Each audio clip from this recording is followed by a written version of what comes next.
Watch. I'm Tony Perkins, your host, along with Meg Kilgannon, our co-host today.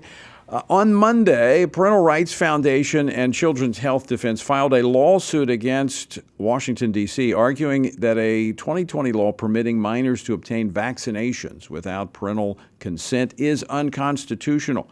The D.C. Minor Consent for Vaccinations Amendment Act of 2020 allows minors 11 years and up to consent to vaccines, including the COVID shot, without parental knowledge or consent if the healthcare provider believes the minority is capable of meeting the informed consent standard. Wow. Well, joining us to talk about this is Mary Holland, President and General Counsel of Children's Health Defense. She is also the co-author and co-editor of the books Vaccine Epidemic and the HPV Vaccine on Trial, Seeking Justice for a Generation Betrayed. Mary, welcome to Washington Watch. Thank you so much for having me. Mary, can you tell us about what prompted you to file the lawsuit? So this is a very dangerous law that the Washington, D.C. City Council passed, and Congress did not override it. So we were sort of watching this process. This is potentially precedent-setting. The pharmaceutical industry had tried this in many states, but they have bicameral legislatures, and they did not succeed because parents opposed it. But in D.C., with only a unicameral legislature, they were able to get this through. This is so dangerous for children because parents won't know what vaccines their children get.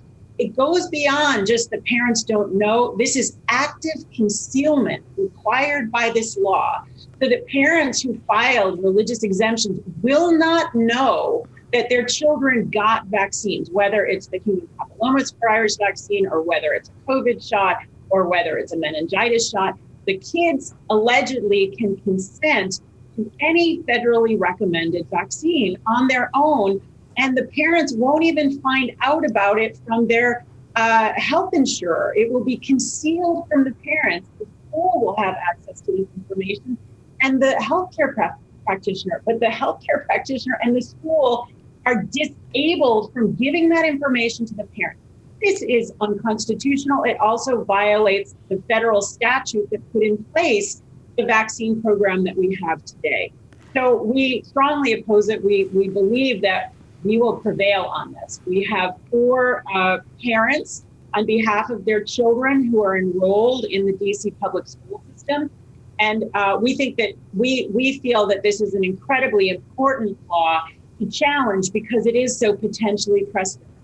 We just add that 4 cities have already sort of declared this Mature Minor Act. And so Seattle and in New York City and in Philadelphia, they have been inviting children without their parents' knowledge to come and get COVID shots.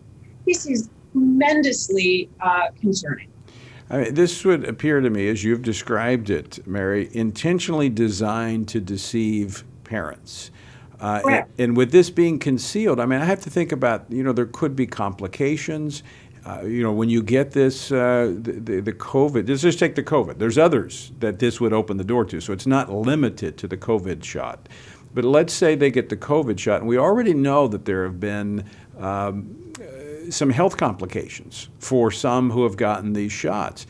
And a parent doesn't know, all of a sudden their child could be deathly ill and they don't know why. Tony, there have been over 9,000 reported deaths. There have been over 400,000 reported injuries. The COVID shots in particular are very serious medical interventions. But every vaccine, like every drug, carries potential benefits and potential risks. That's why parents have to play a role in these decisions. These are minors. It is inconceivable to me that an 11-year-old can adequately research and understand the potential benefits and risks of a COVID shot. This is nonsense. This is the pharmaceutical industry coming in and exploiting children, at the children's expense and trying to cut parents out of the picture. It's just unacceptable. It's un-American, it's unconstitutional, and it violates federal law. We're really grateful that you filed this lawsuit. I think it's incredible to me that a governing body, which in this case is the school board, right, and the city council, that they would think that 11-year-olds could know their medical history sufficiently to actually form intelligent consent to any medical procedure, never mind a vaccine. That's it, Meg. This is dangerous. Children can potentially die from this law. That's what parents have to understand. Your child could die from getting 4 COVID shots, 2 at school, and the kid doesn't know what the shot was. They said, oh, yeah, give me the shot, sure, so our class can get the pizza party. And then the mom or the dad takes the kid to get 2 more COVID shots. Right. We don't know what that would do. It might be within a short period of time. I just can't bring across enough how dangerous this is and how exploitative this is. Well, and I would add that, to add insult to injury here, is that they're going to bill the parents' health insurer without them even knowing what the service provided was. I mean, this is incredible.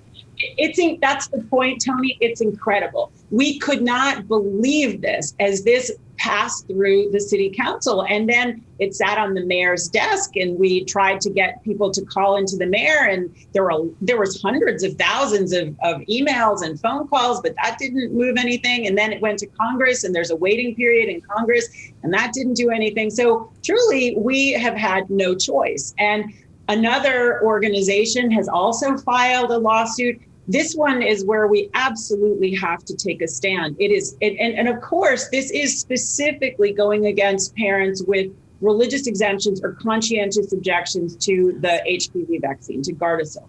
So it's parents who've already filed their religious exemptions to great extent that they're trying to go around. So this is, of course, also violating constitutional rights to free exercise of religion. It's just a terrible law. In a word, it's a terrible law.